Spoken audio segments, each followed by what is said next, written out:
Махаббат деген қасиетті күш. Дүниеде махаббат болмаса, адам баласы қуаныш пен қайғының, бақыт пен бақытсыздықтың не екенін білмей өтер еді.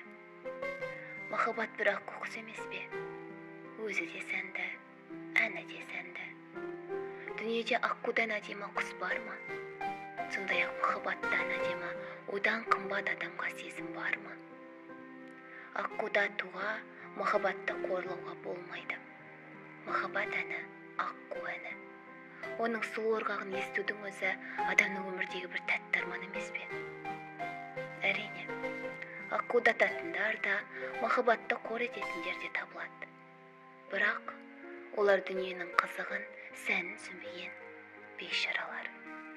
Олар үшін махаббат әні, аққу әні салынбайды. Ал қор болған махаббат зары, жаралы аққудың соңғы әні. Оның мұңына, оның зарына елжіремеген жүрек. Ол